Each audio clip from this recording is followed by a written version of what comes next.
شعبان کی رات جسے عرف عام میں شب برات کہا جاتا ہے، چھٹکارے کی رات، حالانکہ یہ چھٹکارے کی رات دراصل حقیقت میں جو قرآن کی روح سے چھٹکارے کی رات ہے اور تقدیر کے فیصلوں کی رات ہے، وہ رمضان کے آخری عشرے کی تاک راتوں میں سے ایک رات ہے. میں انشاءاللہ اس پہ احادیث بھی بیان کر دوں گا. بہرحال یہ 5 احادیث پبلک میں مشہور ہیں، 5 کی 5 ضعیف ہیں.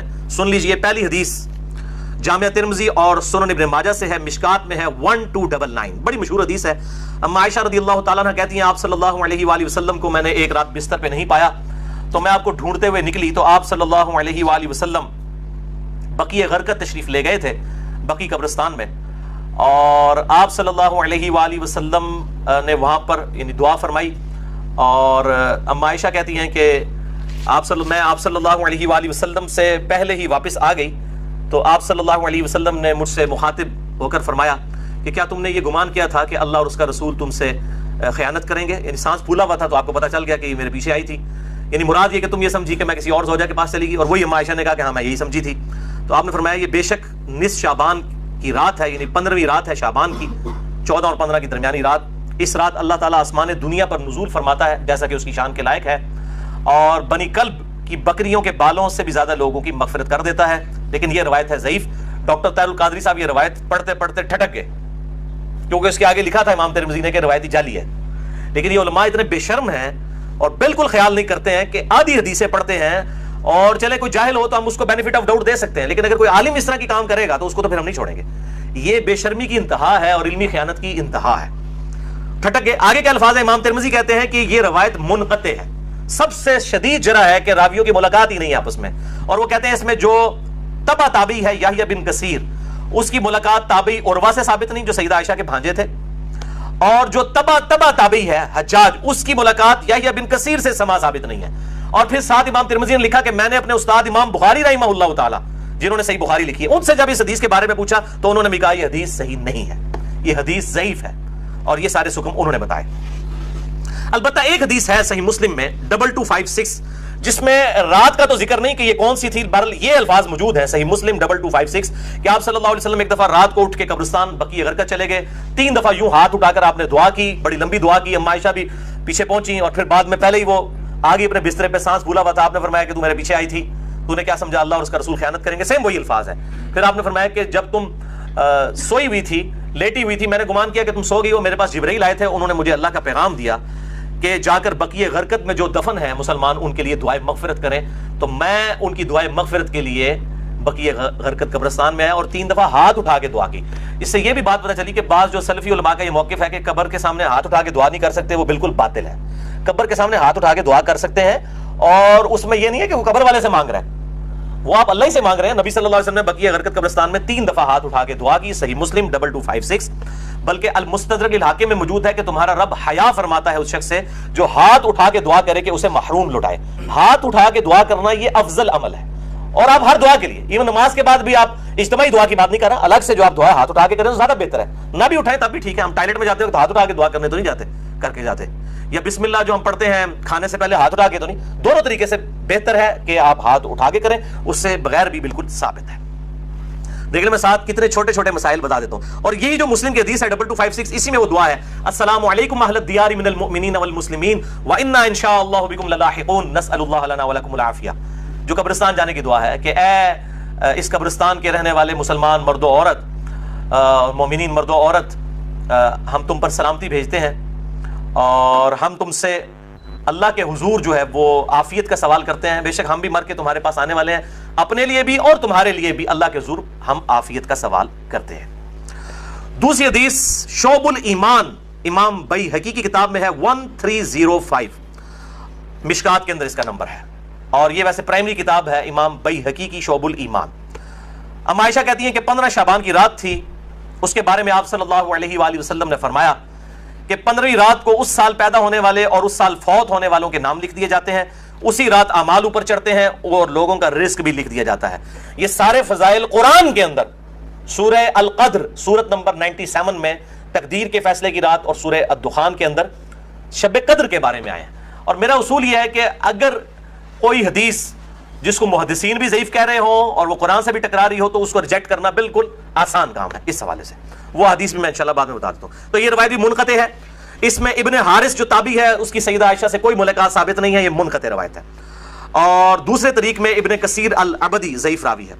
البتہ جو شعبان میں اعمال اللہ کے حضور چڑھائے جاتے ہیں وہ حدیث ٹھیک ہے، سنن نسائی 2359 جو ہم آلریڈی ڈسکس کر چکے ہیں. تیسری حدیث سنن ابن ماجہ سے ہے 1306 مشکات کے اندر اس کا نمبر ہے. اور اس حدیث کو وہ ضعیف جمع ضعیف برابر ہے حسن کا فارمولہ لگا کے شیخ البانی نے صحیح کہا ہوا ہے. اور اس میں مجھے ایک لطیفہ بھی ضمن یاد آ گیا. آج سے کئی سال پہلے اسلام آباد میں ایک اہل حدیث عالم جو ہے وہ بریلویوں پہ گرج رہے تھے، یہ بدعت ہے اس رات میں عبادت کرنا، کوئی ثابت نہیں، کوئی حدیث نہیں.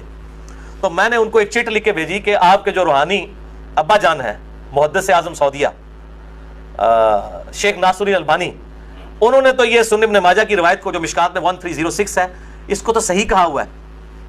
تو مہربانی کر کے یہ جتنا غصہ ہے یہ البانی پہ بھی نکالیں آپ. تو اگر آپ کہتے ہیں اس کی اجتہادی غلطی ہے تو ان بیچاروں کو بھی اجتہادی غلطی کہہ کے چھوڑ دیں. یعنی آپ نے دوگلی پالیسی کیوں رکھی ہے؟ یا کم از کم پبلک کو بتائیں تو صحیح. لے جی بے شرمی کی انتہا، اس بندے نے چٹ بھی پڑھی ہے لیکن بیان نہیں کیا. اپنے بابے سب کو پیارے ہیں، ہمارا بابا ہمیں پیارا تو وہی صاحب ہے، بابے سب کو پیارے ہیں. یہ بابوں کا فتنہ بڑا خطرناک ہے، چاہے وہ کسی بھی شکل میں نکل آئے.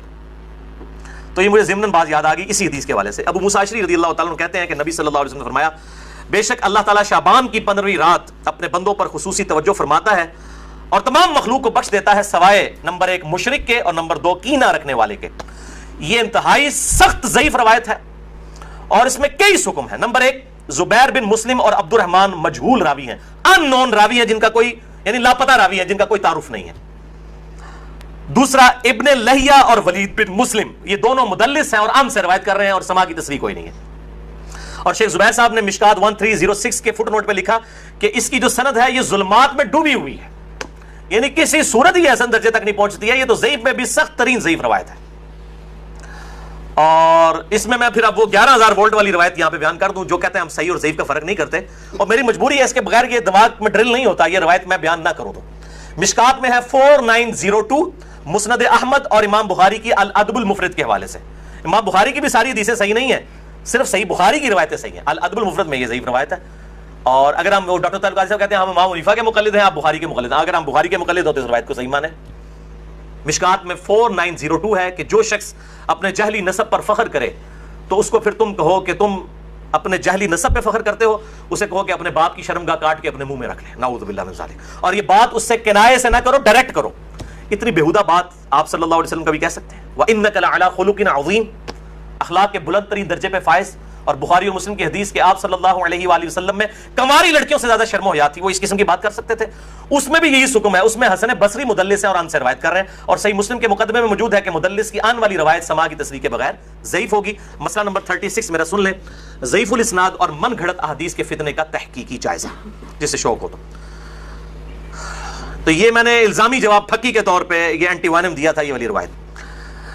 چوتھی حدیث مسند احمد سے ہے، مشکات میں ہے 1307 عبداللہ ابن عمر بن عاص، سیم الفاظ ہیں وہی کہ 15ویں رات کو سب کی مغفرت ہو جاتی ہے، لیکن اس میں الفاظ ہیں سوائے خودکشی کرنے والے کے اور کینہ رکھنے والے کے. لیکن اس میں ابن لہیہ جو ہیں وہ مدلس، اس میں تو نہیں ہے ویسے وہ مدلس راوی ہیں، لیکن اس میں ان کی روایت اختلاط کے بعد کی ہے، یعنی جب ان کا حافظہ بگڑ گیا تھا.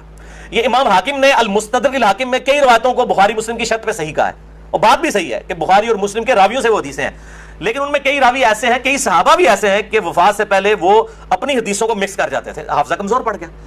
تو اگر راوی سکا ہو بعد میں اس کا حافظہ بگڑ جائے تو اس کے حافظہ بگڑنے سے پہلی والی روایتیں جو ہوں گی وہ صحیح ہوں گی، بعد والی ضعیف ہوں گی. یہ بعد والی ہے کیوں؟ جو راوی ان سے یہ روایت بیان کر رہا ہے اس کی ملاقات ان کا حافظہ بگڑنے کے بعد ہوئی ہے، وہ پہلے کا راوی نہیں ہے. اسی وجہ سے امام حاکم کی کئی روایتیں جن کو وہ بخاری اور مسلم کی شرط پہ صحیح کہتے ہیں وہ ضعیف ہو جاتی ہیں. یہ میں آپ کو ٹیکنیکل پوائنٹ بتا رہا ہوں.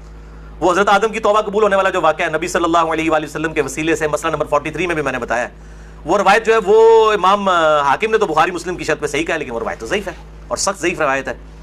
تو یہ چیزیں خیال رکھی جائیں. اور یہاں پہ میں ایک ضمن اور بات بھی عرض کر دوں کہ یہ اہل تشیع کے ہاں بھی شعبانیہ منایا جاتا ہے 15 شعبان کی رات کو. وہ شب برات نہیں منا رہے ہوتے ہیں، وہ امام محمد بن حسن عسکری کا یوم ولادت مناتے ہیں. ان کے ہاں بھی یہ کانسیپٹ نہیں ہے شب برات والا، لیکن وہ ہمارے بریلوی بھائی خوش ہو رہے ہوتے ہیں کہ انہوں نے بھی لائٹنگ کی ہوئی ہے، ہم نے بھی کی ہے، تے سنی شیعہ دا اجماع بنا لیندے نے. اجماع کوئی نہیں ہے، وہ اپنے چکر چاہتے ہیں، تسی اپنے چکر چاہتے ہو، ٹھیک ہے؟ اسی اپنے چکر چاہ اسی اپنی آخرت کی فکر چاہ. تو وہ امام محمد بن حسن عسکری کا یوم ولادت. 5ویں حدیث سنن ابن ماجہ سے ہے، مشکات میں 1308. مولا علی رضی اللہ تعالیٰ عنہ علیہ السلام سے ہے کہ جب شعبان کی 15ویں رات ہو تو آپ صلی اللہ علیہ وسلم نے فرمایا دن کا قیام کرو، رات کا قیام کرو، دن کا روزہ رکھو. اب دن کا روزہ الگ سے صحیح مسلم وہ 27 نمبر حدیث تھی اس سے ثابت ہے، اس کی وجہ سے میں نہیں، وہ الگ سے، کیونکہ غروب آفتاب سے طلوع فجر تک آسمان دنیا پر اللہ تعالیٰ نزول فرماتا ہے اور کہتا ہے کوئی مغفرت کا طالب کہ میں اسے بخش دوں، ہے کوئی رزق مانگنے والا کہ میں اسے عطا کروں، ہے کوئی عافیت چاہنے والا کہ اسے عافیت دوں. اور یہ سلسلہ طلوع فجر تک حتی مطلع الفجر، وہ جو سورہ قدر میں شب قدر کے بارے میں آتا ہے، یہ وہی الفاظ ہیں. یہ روزانہ ہوتا ہے، تہائی رات آخری جب رہ جاتی ہے. بخاری مسلم کے حوالے سے میں حدیث بیان کر چکا ہوں. تو 15 شعبان کا روزہ جو ہے وہ معاملہ بالکل الگ ہے.